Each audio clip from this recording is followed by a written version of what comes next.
منہ میں مزہ آتا ہے، زباں پہ بار خود آیا یا کس کا نام آیا کہ میرے نطق نے بوسے میری زباں کے لیے. یعنی ان الفاظ کو ادا کرتے ہوئے ایسے لگتا ہے جیسے منہ میں زبان کا مزہ آ رہا ہوتا ہے. پھر اس کے بعد فاتحہ ہے. سورہ فاتحہ کی بہت اہمیت ہے. حدیث مبارکہ میں ہے کہ اللہ تعالیٰ نے جو کچھ آسمانی کتابوں میں نازل کیا وہ سارا کا سارا اللہ نے قرآن مجید میں نازل کر دیا، اور جو اللہ نے پورے قرآن میں نازل کیا وہ اللہ تعالیٰ نے سورہ بقرہ کے اندر نازل کر دیا، اور جو اللہ نے سورہ بقرہ کے اندر نازل کیا اس کو اللہ تعالیٰ نے سورہ فاتحہ کے اندر نازل کیا. اس لیے سورہ فاتحہ کو فاتحۃ الکتاب کہتے ہیں، یعنی کتاب کا اوپننگ چیپٹر. اور اس کی اتنی اہمیت ہے کہ نبی رسول نے فرمایا لا صلاۃ الا بفاتحۃ الکتاب، کہ فاتحۃ الکتاب کے بغیر نماز ہوتی ہی نہیں ہے. آپ اندازہ لگائیے کتنی اہمیت ہوگی. چنانچہ مقتدی ہے تو امام پڑھتا ہے، یہ پیچھے سنتا ہے، اور اگر اکیلا پڑھ رہا ہے تو یہ خود پڑھتا ہے. فاتحہ کو ہر رکعت میں پڑھنا ضروری ہے.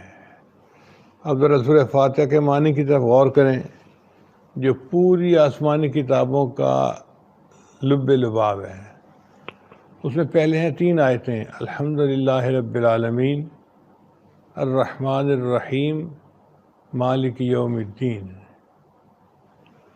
الحمدللہ رب العالمین، سب تعریفیں اللہ کے لیے ہیں جو جہانوں کا پروردگار ہے. الرحمن الرحیم، وہ رحمان بھی ہے رحیم بھی ہے. مالک یوم الدین، قیامت کے دن کا مالک ہے. یہ آیتیں 3 بن رہی ہیں، لیکن ان میں تینوں میں ایک ہی مضمون ہے، اور وہ ہے اللہ کی حمد. چنانچہ حدیث پاک اتنا بڑا گناہ ہے تو توحید ضروری ہے، اور توحید کے لیے یہ الفاظ لائے گئے ایاک نعبد، آپ ہی کی ہم عبادت کرتے ہیں، و ایاک نستعین، اور آپ ہی سے ہم مدد مانگتے ہیں. اس کی مثال یوں سمجھیں کہ جیسے خاوند اپنی بیوی کے معاملے میں بڑا غیور ہوتا ہے، وہ نہیں چاہتا کہ میری بیوی غیر کی طرف آنکھ اٹھا کر دیکھے. چنانچہ اگر بیوی اس کو آ کر کہے میں آپ کی بھی بیوی ہوں، تو وہ خوش نہیں ہوگا بلکہ ناراض ہوگا، اس کو اپنے سے دور کر دے گا کہ تیرے دل میں تو غیر بسا ہوا ہے. اس کو نقطہ گوارا نہیں، وہ کہے گا نہیں، یوں کو میں آپ ہی کی بیوی ہوں. دیکھو ایک نقطے سے کتنا فرق پڑ گیا. اسی طرح انسان اللہ کو آ کر کہے کہ یا اللہ میں آپ کی بھی عبادت کرتا ہوں، تو یہ شرک کا نقطہ ہے. اللہ کہتے ہیں نہیں میرے بندے، یوں کو آپ ہی کی عبادت کرتا ہوں، و ایاک نستعین، اور آپ ہی سے مدد مانگتا ہوں. چنانچہ آپ دیکھیے کہ تمام آسمانی کتابوں کا نچوڑ یہ مدعا ہے، اے اللہ ہم آپ ہی کی عبادت کرتے ہیں اور آپ ہی سے ہم مدد مانگتے ہیں. پھر جب مدعا بیان ہو گیا تو اس کے بعد دعا سکھائی شریعت نے. تو سورہ فاتحہ کے 3 حصے ہوئے. پہلی 3 آیتیں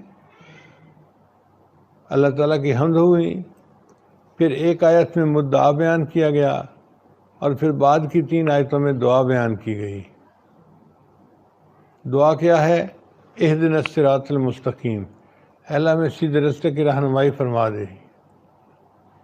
صراط الذین انعمت علیہم، ان لوگوں کا راستہ جن کے اوپر آپ نے انعام کیا، جو آپ کے انعام یافتہ بندے ہیں، ان کا راستہ میں دکھا دے.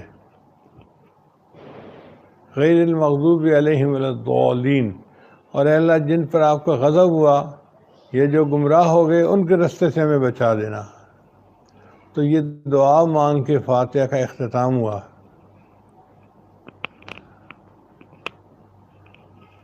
پھر اس کے بعد انسان رکوع میں چلا جاتا ہے، اللہ اکبر کہہ کے. رکوع میں نبی علیہ السلام نے تلاوت فرمائی سبحان ربی العظیم، اور پھر انسان سجدہ کرتا ہے تو سجدے میں نبی علیہ السلام نے تلاوت کی سبحان ربی الاعلیٰ.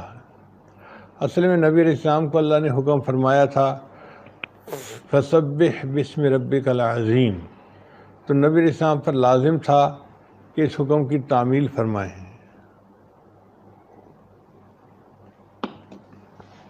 چنانچہ اللہ کے پیارے حبیب صلی اللہ علیہ وسلم نے رکوع میں اس تسبیح کو شامل کر لیا،